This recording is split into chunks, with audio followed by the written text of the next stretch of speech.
یہ میں آپ کے سامنے رکھتا ہوں۔ پہلی روایت جو نبی اکرم صلی اللہ علیہ وسلم جس میں فرماتے ہیں، جو میں نے بہرحال ترتیب تو مختلف احادیث کی کتابوں میں آتی ہے، بہرحال میں نے اپنی ایک ترتیب دی ہے اس کو کہ چھوٹے معاملات سے سنگین معاملات کی طرف میں اس کو لے جاؤں گا انشاءاللہ، ٹھیک۔ نبی اکرم صلی اللہ علیہ وسلم فرماتے ہیں، صحیح بخاری کی روایت ہے، اور آپ صلی اللہ علیہ وسلم فرمایا اور کہا کہ لیس منا من ضرب الحدود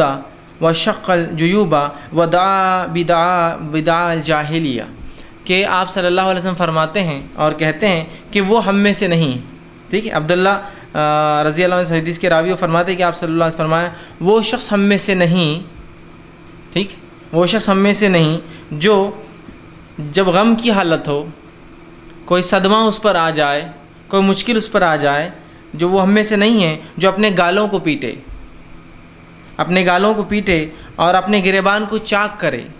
اپنے کپڑوں کو پھاڑے اور جہالت کی جو باتیں ہیں یہ جہالت کی پکارے، تین باتیں بیان کی۔ وہ شخص ہم میں سے نہیں ہے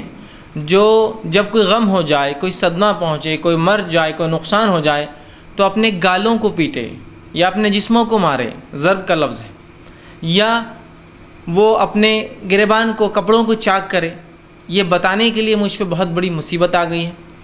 یا آپ تیسری چیز فرماتے ہیں کہ وہ جو ہے ایسی پکارے، ایسی بات کرے جب اس پہ کوئی غم یا کوئی نقصان یا کسی کی موت ہو جائے، ایسی پکارے جو جہالت کی پکارے، مطلب جہالت میں جو لوگ جس طرح سے پکارتے، جس طرح کی باتیں جب ان پر کوئی غم آ جاتا، چونکہ ان کے پاس تو کوئی اسلامی عقیدہ نہیں تھا تو لہٰذا وہ ایسی باتیں کرتے جو شریعت کے خلاف ہوتی، اللہ کی تقدیر کے خلاف ہوتی، ٹھیک ہے، اور جو ناپسندیدہ، اسلام نے ان باتوں کو پسند نہیں کیا، یاد رکھیں۔ تو تین لوگ جو یہ کام کرے آپ نے فرمایا وہ ہم میں سے نہیں ہے، ٹھیک۔ لیکن آج ہم دیکھتے ہیں نبی اکرم صلی اللہ علیہ وسلم نے یہ بات بتانے کے بعد بھی کچھ لوگ ایسے ہوتے ہیں کہ سالہ سال اور صدی در صدی جو ہے کچھ لوگوں کی غم یا کچھ نقصانات یا کچھ خسارہ یا کچھ ہار مناتے ہی رہتے ہیں اس کو،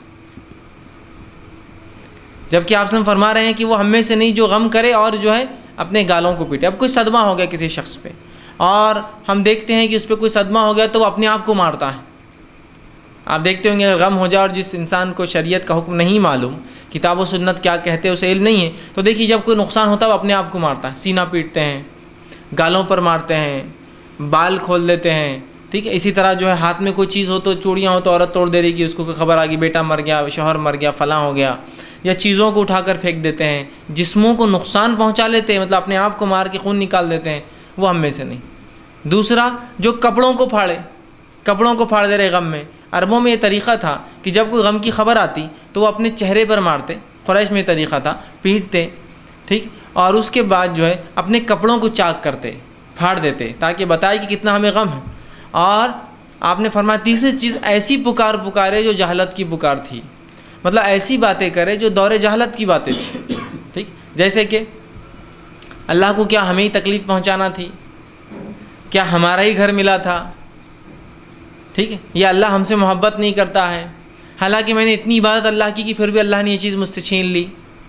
ہے نا، ہوتا ہے نا اس طرح کی باتیں لوگ بولتے ہیں، ٹھیک۔ تو یاد رکھیے یہ تو کچھ کلمات تو گناہ ہیں اور کچھ کلمات تو کفر ہو جاتے ہیں، کہ اگر کوئی یہ کہے کہ اللہ کو کیا میرا ہی بیٹا ملا تھا، ہمارے ہی لوگ ملے تھے،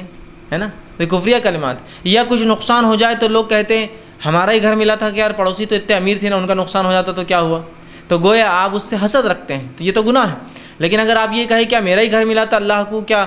میری چیز ملی تھی، میں نے اتنی محنت کی، تو یہ کفر ہے کہ آپ اللہ کی تقدیر کے خلاف بات کریں، ٹھیک۔ تو لہٰذا ہم اس معاملے میں بہت احتیاط کریں، جب بھی کوئی غم ہو، کوئی صدمہ ہو، کسی کا انتقال ہو جائے تو کبھی بھی ہم جو ہے اپنے چہروں کو نہ مارے، کپڑوں کو چاک نہ کریں۔ اسلام نے غم کا طریقہ بتا دیا۔ نبی اکرم صلی اللہ علیہ وسلم کو اپنے ایک جو ہے بیٹی کے جو ہے آپ کے جو ہے نواسے تھے، ان کے انتقال کی خبر ملی تو نبی اکرم صلی اللہ علیہ وسلم رو رہے تھے، بس اتنا آپ نے کیا، اور فرما رہے تھے کہ جو اللہ نے چاہا وہ ہوا، اور ہم ایسی کوئی بات اپنے منہ سے نہیں نکالیں گے جو اللہ کو ناراض کرے، بس اتنا آپ نے کہا۔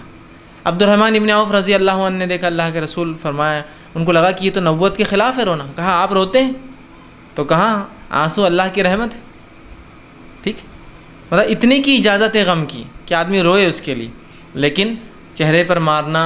کپڑوں کو چاک کرنا، یا یہ کہنا ہمارا ہی گھر ملا تھا، ہمارے ہی لوگ ملے تھے، ہمارا ہی خاندان ملا تھا، ہماری بستی ملی تھی، ہم ہی ملے تھے، کیا ہمارا ہی مال تھا، کیا میری گاڑی ہوتا ہے نا، بہت سے لوگ کچھ بھی نقصانات پہ اس طرح کی باتیں کرتے ہیں۔ ہرگز یہ جائز نہیں ہے، خاموشی اختیار کر لیجئے۔ آنسو بہا دینا کچھ یہ شریعت کے خلاف نہیں ہے، یہ غم کا طریقہ ہے۔ 3 دن انسان کو انتقال کر جائے تو غم کرے، کوئی چیز نقصان ہو جاتا آئندہ ایسے کام کو کرنے کی کوشش نہ کرے، اور یہ بات کو سمجھے کہ یہ تقدیر تھی میری، یہ ہونا لکھا تھا، ابھی نہیں۔ ہماری اس کائنات کی وجود میں آنے سے 50,000 سال پہلے اللہ نے ہر وہ چیز لکھ دی تھی جو ہونا تھی، صحیح مسلم کی روایت، ٹھیک ہے؟ تو یہ ہونا تھا۔ آئندہ جو احتیاط کرنا آپ کر سکتے ہیں، پچھلے پہ غم منانا، ماتم کرنا، نوحہ کرنا، مرثیہ کرنا، اسی طرح چہروں کو پیٹنا، کپڑوں کو پھاڑنا، برے کلمات ادا کرنا، ہرگز کوشش نہ کرے کہ ایسی کوئی چیز آپ سے یا ہم سے کوئی غم میں، کوئی صدمے میں کسی کی موت پر ہرگز ہونے پائے، ٹھیک؟ مطلب ہرگز نہ ہونے پائے ایسا کوئی کام۔ تو پہلے روایت جو میں آپ کے سامنے رکھی کہ وہ ہم میں سے نہیں ہے جو غم ہو جائے تو چہروں کو پیٹے، کپڑوں کو چاک کرے، اور جو ایسے کلمات ادا کرے جو جہالت میں لوگ کلمات ادا کرتے ہیں۔ آپ صلی اللہ علیہ وسلم اس کے بارے میں وضاحت کر دی کہ وہ شخص ہم میں سے نہیں ہے، مطلب وہ مسلمان نہیں ہے، وہ ہمارے طریقے پر نہیں ہے، وہ میری سنت پر نہیں ہے، وہ ہماری جماعت سے نہیں ہے، ٹھیک؟ آئیے آگے دوسری چیز جس